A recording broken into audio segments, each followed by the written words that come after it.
Soul-stealing magi. Flesh-eating creeps. Yeah, it's just another day at the office for the madhouse. My werewolf partner and I attempt to keep the peace, without being torn to pieces. Weep at the wonder, Howl at the horror. and keep the light on. It's gonna get dark. This is the 100-handed.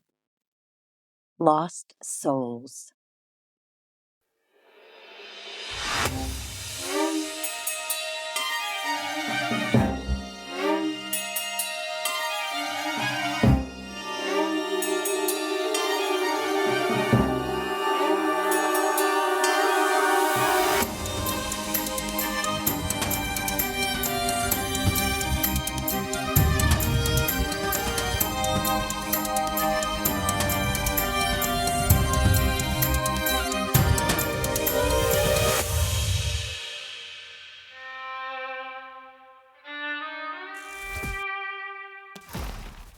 Episode 22, Maverick Tower. Part 2. Here we are. I pulled myself up next to the railing, peering over while taking care to conceal myself. The rooftop gala was crowded, a banner draped over the crowd. Housing for all. A large stage had been assembled. The only occupant, a lone standing microphone. I shimmied around the facade of the building, to the part of the rooftop that extends up past the open air pavilion so that it can house the elevators. The overlook was perfect. A few massive AC units provided noise cover, and I crawled on my belly to where the roof drops away to a glass awning. Beyond that, the crowd below was a staunchly uniformed one. Men looking like penguins in black and white suits, talking loudly while slim women in tight dresses tipped back tastefully measured servings of red wine. I recognized several of the attendees as being power players in various industries, the kind of people whose words moved mountains. In a way, what was happening below was a ritual in its own right. But I wasn't concerned about the dance of the 21st century schmoozing. I was interested in the storm brewing overhead that none of them seemed to notice. It was as though there were two realities. A dusky, beautiful evening over God's own hill country, and a mass of clouds that seemed to almost be coalescing into a discernible pattern. The doubling forced me to look away, back down to the crowd. Is this thing on? I kid. Well, folks, thanks for coming out. This event was a long time in the planning, and we had some logistical challenges, but hey, we're here. Please, if you're gonna clap, wait until the person worth clapping for takes the stage. Funny guy. That person worth clapping for has kidnapped my friend and plans on killing everyone here. None of you can even see it, can you? It's right there, but none of you want to see it. Some of you are the greediest, most selfish pricks that care little more than sucking this world dry and bloating yourselves on the excess. Monsters in Armani, ghouls in Gucci, participating in the farce so that you can help yourself sleep at night. Maybe you deserve this for the company you keep. Maybe we all do, just for keeping you around.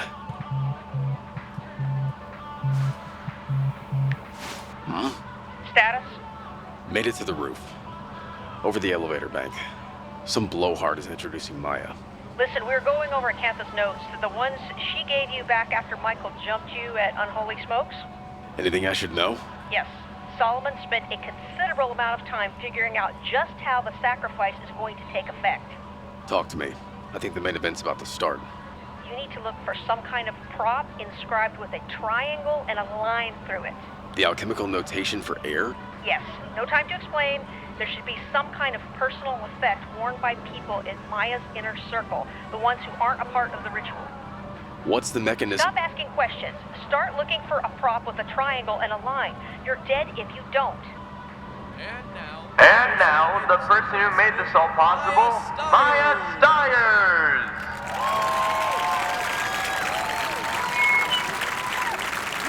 Good evening, my fellow philanthropists.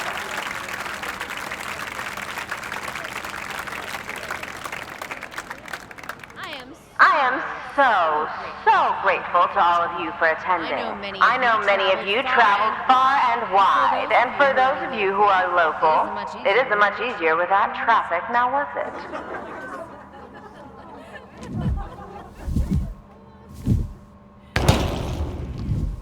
Having fun up here alone, Wexler? Mason, you showed up.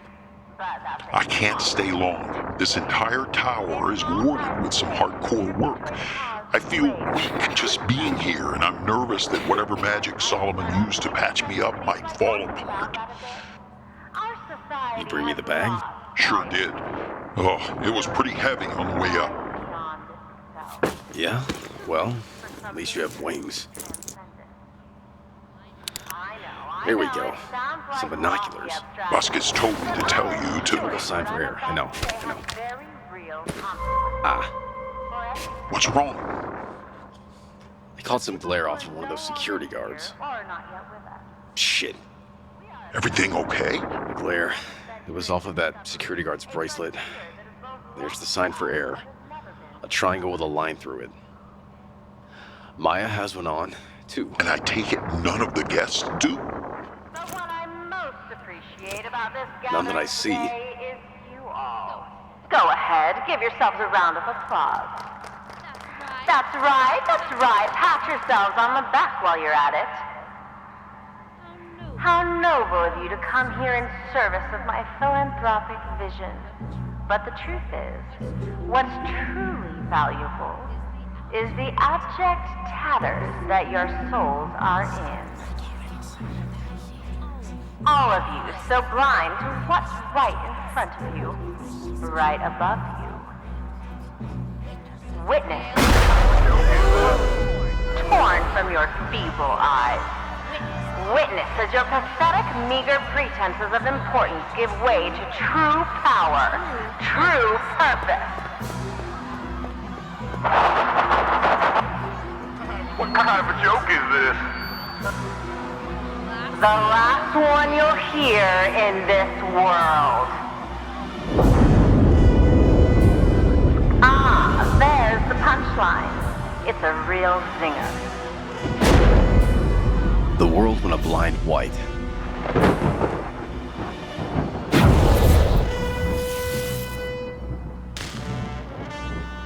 When my vision resolved, I saw that the yellow M in the Maverick sign above Maya's head was glowing a radiant amber. It began to crackle with crimson and black electricity, if it could be called that. I'll take you and leave the best for me. Adrenaline flooded my system. Instinct told me to move or die. Training did the rest. The lightning arced off of the M, lashing at the man who had insulted Maya. He stood stiff, arms locked at a 45-degree angle on either side of his body. He looked as if someone had just rammed the giant steel rod up his spine. My body was in motion.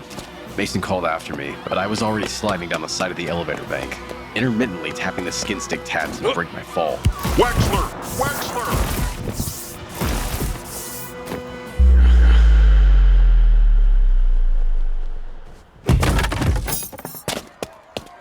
I had to do something. Ahead, the crowd stood transfixed as the man was lifted into the air by the crackling lightning. His body began to convulse, jerking in increasingly violent motions. A silvery figure began emerging from the top of the man's head, drawn out by the lightning. His soul. And it was ugly. Most resemble a silvery version of our corporeal form.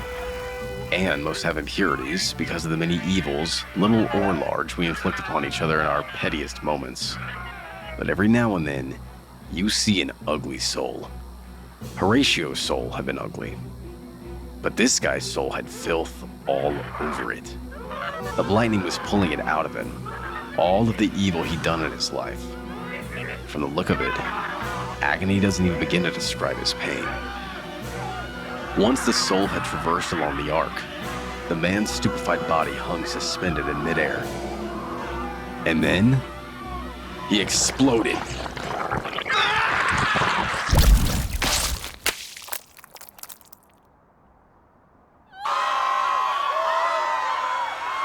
Panic seized the crowd. but so too did additional arcs of lightning. Gala goers were lifted up, fished at the end of a line. The lightning began pulling their souls out, tearing their bodies to pieces as it extracted their essence into itself.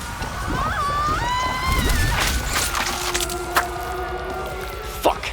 I can't help anyone if I'm caught in this. I have to find one of those bracelets or I'm gonna be a gore pinata.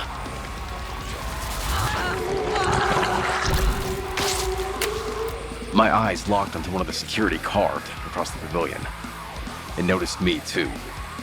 I charged towards the carved, taking the most direct route through the crowd. All around me, souls were torn from their mutilated bodies, their screams carrying on long after their bodies could no longer scream.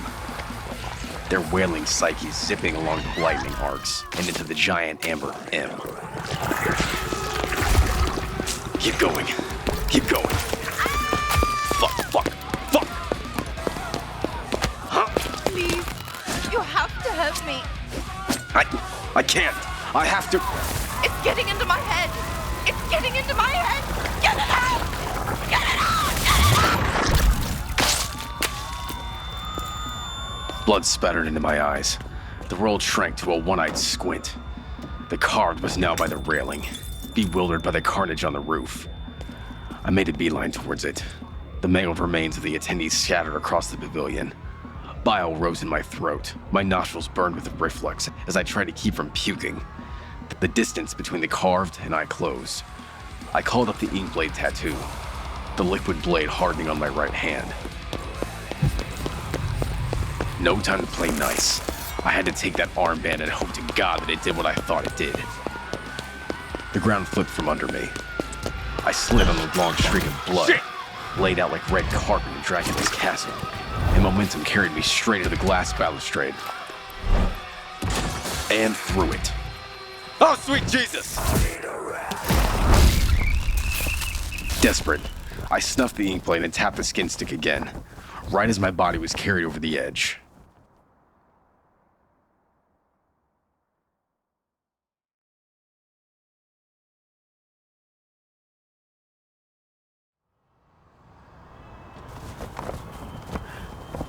The Skinstick took, my hand clinging tight to the building face.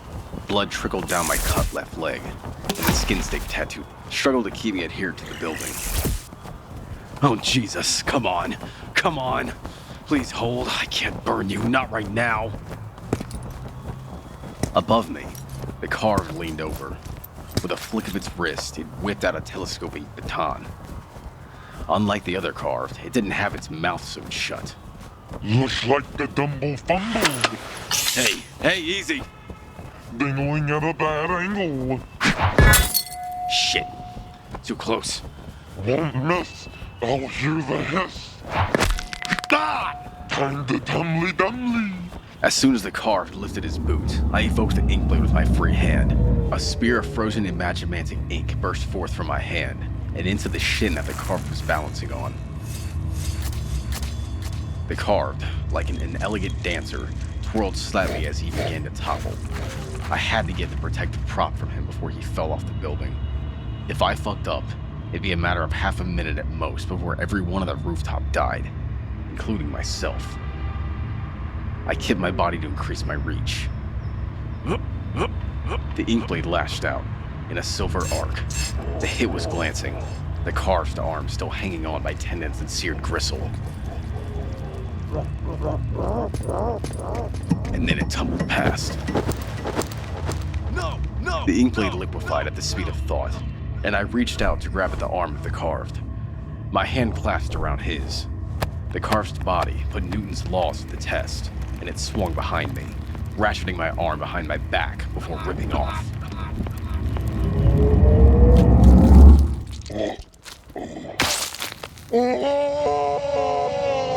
The carved fell, 58 stories down. But I had the arm that the bracelet had been on. With my other hand, I dug into the facade of the building, then launched myself up towards the railing and swung myself under, my shoe scraping against the glass. I ducked behind a buffet table. The arcs of lightning were still claiming victims. You won't be needing this.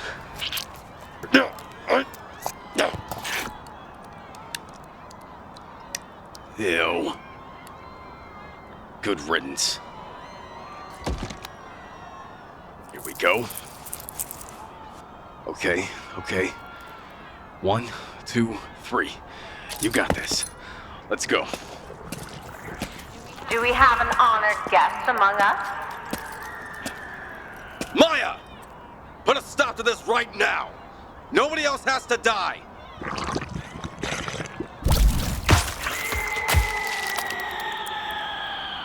Oh, I think it's a bit past that now. But I think you can contribute to the hundred-handed, glorious quest for knowledge in your own way. The broken mind of an Imagomancer contains so much potential. If we had been able to crack Michael's open, we could have worked miracles. But he serves in another way. You're pure evil. We can wax philosophy, or you can watch more people, if you can call these cretins that, lose their minds.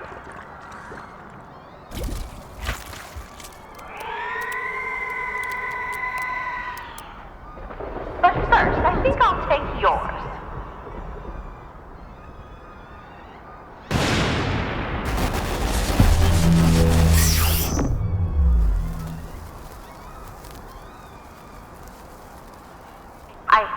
I don't understand.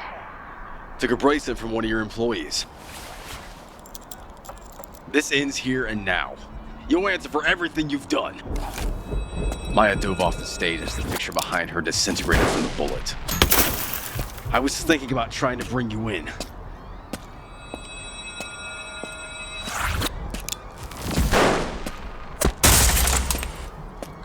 Get away! Get away! Oh, I don't think so.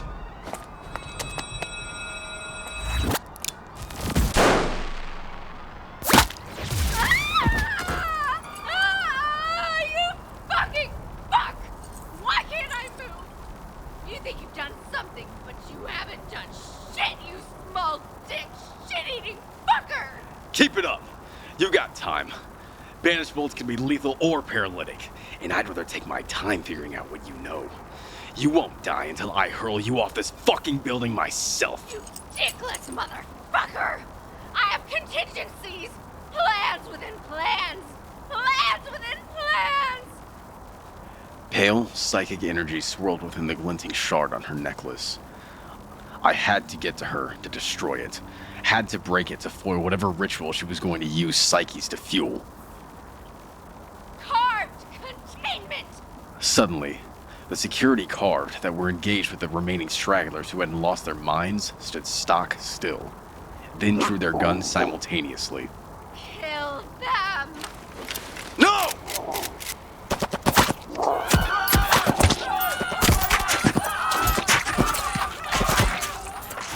There are no easy answers. I wanted to take Maya alive and question her, and my hesitation had led to the deaths of the gala goers. I dashed towards Maya, keeping as low a profile as possible, unable to get a clean shot off while moving. Red plumes burst from the zombied-out gala attendees. A haze of blood and gun smoke filled the air, overpowering the subtle energies of the panicking souls. I charged towards her, bowling over several clumsy carved. One of the carved raised a rifle. I slid using a slick of blood into a pile of bodies, pulling one of the corpses over me. Bullets hissed into the bone and building material around me. The telltale snap of the rifle's bolt in an open position told me everything I needed to. With a last bit of energy, I shoved the corpse off me and surged at Maya, eager to claim her as prisoner and put this whole thing to bed. Another carved in the distance raised their rifle in response. Mason Cracklaw swept down. Maya was in spitting distance now. I didn't see him coming. Evan Wexler, my protege, erstwhile partner, and now, I suppose, rival. Get up. They won't shoot. I said get up! Michael, this isn't you. Think for one goddamn second about what you're doing. You hate the match I... Blue, You hate what all of this stands for? You think you can tell me what I stand for as you dangle by your scrawny throat? I ought to ring you like a chicken, Evan, but I think I'll gut you like a pig.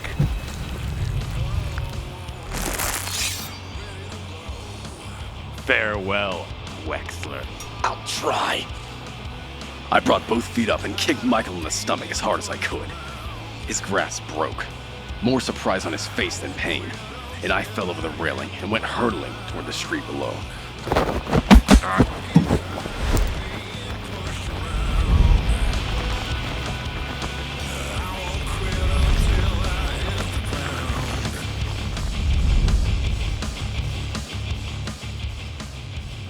The 100-Handed is a Madhouse radio production. Created and written by Tom Tress. Directed by Brooke Pillafont. Sound design by Tom Tress. Theme music by Ian Flores. Featuring the voice of Gage Richter as Evan Wexler, Dana Williams as Vasquez, Mike Blackwell as Mason, Stephen Cruser as Michael Washington, and Kimberly Gates as Maya.